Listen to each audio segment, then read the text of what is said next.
Hey everyone, and welcome. Today, we're diving deep into one of the most powerful and honestly one of the coolest forces in nature. It's a concept that's running the show everywhere, from inside our own bodies to giant industrial factories. We are talking about chemical equilibrium. Just think about this for a second.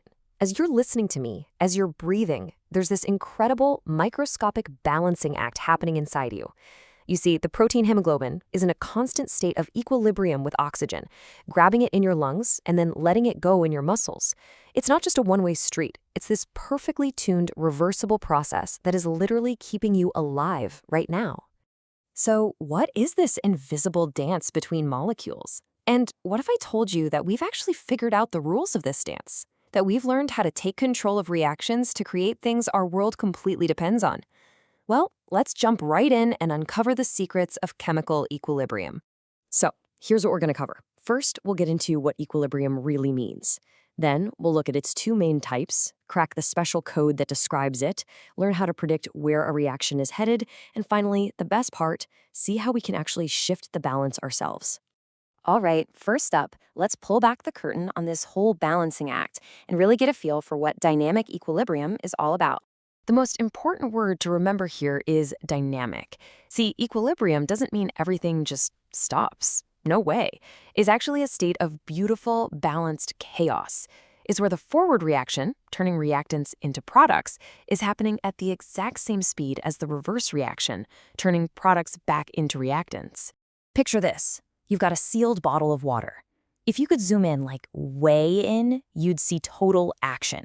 Water molecules are constantly escaping into the air above it, while at the same time, vapor molecules are diving back into the water. From the outside, it looks like absolutely nothing is going on, but at the molecular level, it's a constant, perfectly matched exchange. That is dynamic equilibrium. Now, this whole balancing act really comes in two main flavors. You can think of it as physical equilibrium and chemical equilibrium. So on one hand, you have physical equilibrium. This is all about changing states, like ice melting into water. The chemical itself, H2O, stays the same. It's just changing its form. But then, on the other hand, we have chemical equilibrium. And this is where entirely new substances are being created, like when hydrogen and iodine gas react to make hydrogen iodide, and that hydrogen iodide is breaking back down at the very same time. And just to make it super clear, physical equilibrium is happening all around us. It's the steam rising from a pot and condensing on the lid. It's the ice in your drink that keeps it at 0 degrees. And it's even that little bit of sugar at the bottom of your iced tea that just won't dissolve anymore because the solution has reached its balance point. Okay, so we get what equilibrium is, but how do we describe it? How can we put a number on this balance? Well, this is where we get into what I like to call the equilibrium code. It's so fascinating how scientists figured this out. They basically took hydrogen and iodine, let them react, and measured everything once it settled. Then they started playing with the numbers. You can see here the first ratio they tried gave them all these different numbers. But then, when they squared the concentration of the product, bam, suddenly, across 6 totally different experiments, the answer was almost perfectly constant. They had found the magic ratio. And this magic number has a name, the equilibrium constant, or Kc. It's a simple but really powerful ratio. You put the concentration of the products on top and divide by the concentration of the reactants on the bottom. The secret sauce is that each substance is raised to the power of its coefficient. That's just the number in front of it in the balanced chemical equation. And trust me, writing one is super simple. First, you need your balanced equation. Then, remember, it's always products over reactants. And finally, you just take those balancing numbers from the equation and use them as the exponents. That's it. You've cracked the code. Now, knowing this Kc value isn't just some neat party trick. It actually gives us a kind of superpower, the power of prediction. Let's see how we can use this number to literally predict the future of a chemical reaction.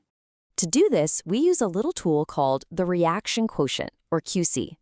Here's the thing, it's calculated exactly like Kc, products over reactants. But the big difference is that QC is a snapshot in time.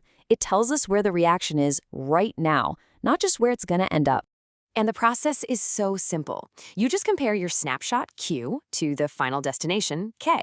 If your Q is smaller than K, it means your ratio of products to reactants is too small. The reaction has to move forward to make more products. If Q is bigger than K, well, the opposite is true. You have too many products, and the reaction will shift in reverse to fix it. And if Q and K are equal, perfect. Your reaction is already chilling at equilibrium. Okay, now for the most powerful part. We've learned how to describe and predict equilibrium, but what if we want to change it? What if we want to force a reaction to make more of what we want? This is where we learn how to actually shift the balance.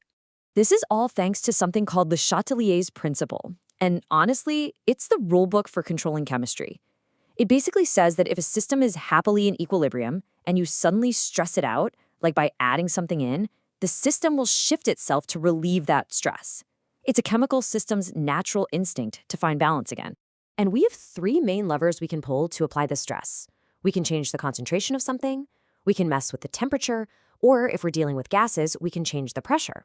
Each one of these actions will knock the system off balance and force it to react. And why is this such a big deal? Well, look at the Haber process.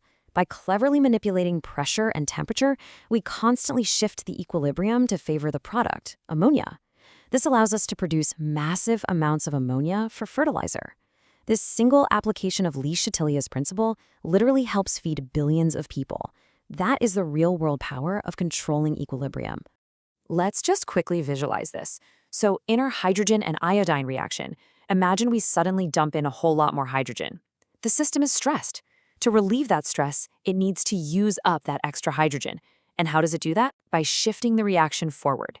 It eats up some of that extra hydrogen and some of the iodine to create more of the product, hydrogen iodide, until a new balance is reached. So as we wrap things up, it's pretty clear that this isn't just some boring concept from a chemistry textbook. Equilibrium is truly everywhere, running the show from the tiniest molecules to the biggest industries. So, what are the most important things to take away from all this? First, remember that equilibrium is dynamic. It's about equal rates, not a dead stop.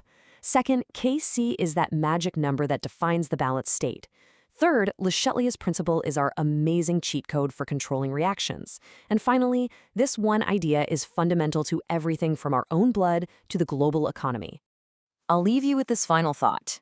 We've seen how understanding equilibrium lets us predict and control chemical systems. So what if we applied this idea to other complex systems? Could the principles of stress and rebalancing help us better understand things like the stock market, our ecosystems, or even social dynamics? It's a pretty fascinating question about the universal nature of balance. Thanks so much for joining me.